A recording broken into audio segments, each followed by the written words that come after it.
ገባሽ? በደል ማንም ማለት ነው ቀለበቱ ማውለቅ ማስቀመጥ ማድረግ ማለት ነው። የራሱ ነው የሚል ማውጣት አይችልም። ገባሽ አይደል? አሁን እሱ በደል ገባህ ዳኒ? እንዴ አብርሃም ራሴን አውቃለሁ ካለ አብርሃም ራሱን የሚያውቅ ከሆነ የዳኒ መፍጨርጨር ነው ግራ ይገባኝ። በዚህ ያህል ደረጃ ዳኒ እንደዚህ ለማን ነው የምትከራከረው? ምን አገባህ? ከሄርሜላ ጋር ቢቀጥል ባይቀጥል አብርሃም ሩታን ከመረጠ ሩታን ከወደደ አንተ ምን አገባህ? ሁለት ደግሞ አብርሃም ፈልጎ ነው በቃ የአብርሃም ዝም ማለት ምናምን የአብርሃም ጸባይ መለወጥ እንደዚህ ካሰጋችሁ እኔ ፈጣሪ ነው የሚያውቅላችሁ። ለሜሪ እኮ እየነገረች እኮ ሁሉ ጊዜ መጨቃጨቅ። ዳኒም ለምንድን ነው ያሰብከው? ምን አስበህ ነው? ምን ፍላጎት ኖሮት? ቤተሰቦች እስቲ ይሄንን አልገባኝም። እና ከትናንትና ሩታ ጋር ሊዝናኑ ትናንትና ከትናንት ወደ ሩታ ጋር ሊዝናኑ ሲሉ እንግዲህ እየበጠበጣቸው ነበርና ይሄ አናቱ ይበጥበጥና ብቻ ግን እንትና አብርሃም እንደዚህ መደንዘዙ መፍዘዙ ምናምን በጣም ነው የገረመኝ። አሁን ስለ ቀለበቱ ነው እየተከራከሩ ያሉት ወይስ ስለ አብርሃም ደህንነት ነው እያሳሰባቸው ያለው?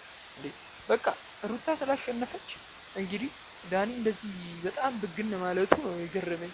እና ዳኒ አያገባህም በቃ ሄርሜላ ቀለበት ስለወለቀላት ምናምን አያገባህም። አብርሃም ፍላጎቱ ከሆነ መፍቱ ነውና እንግዲህ እስቲ የዛሬው ቪዲዮ እንዴት ትመለከቱታላችሁ ቤተሰቦች? እኔ በረጅም ቪዲዮ አልመጣሁላችሁም። እስቲ የእናንተን ሀሳብና አስተያየት ኮሜንት ላይ ጻፉልኝ። ሰብስክራይብ እንድታረጉ በትህትና ጠይቃለሁ። ቪዲዮን ደግሞ ላይክ እንድታረጉ በትህትና ጠይቃለሁ። እወዳችኋለሁ። ብቻ እስቲ ዋና ሀሳባችን እንግባና ቅድም እንግዲህ እነ ዴቭ እና እነ ቡዜ እንትን ያልተከራከሩለት ቅድም ቡዜ መታ ነበር በሄርሜላ ቤትና ቡዜና ዴቭ እንደዚህ ተጨቃጭቀው በቃ ተስፋ ስለቆረጡ ዳኒ ምንድነው ተስፋ ማቆርጠው ነው ሩታን ስለሚጠላ ነው እንጂ ሌላ ነገር አስቦ ሌላ ነገር ፈልጎ ምናምን አይደለም።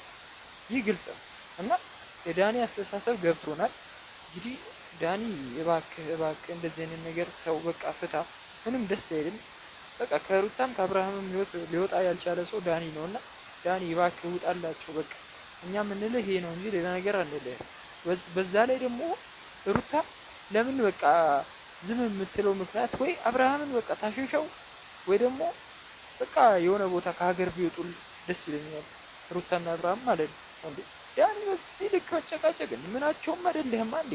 አብርሃም ለአብርሃም እያሰብክለት ከሆነ የአብርሃምን ሰላምና ጤና መስጠት ነው እንጂ ያለበት አብርሃምን አንተ እኮ እየጮኸ ነው እያስረዳ ያለው እንጂ እንትን እያልክ አይደለም። አብርሃም ጤና ካሰብክለት በቃ አብርሃም ከሩታ ጋር ጤነኛ ነው አይደል? እና ይሄንን ነው የምላችሁ ቤተሰቦች። ቀጣይ ቪዲዮ ምን እንደሚለቁ አንዱ የምንመለከት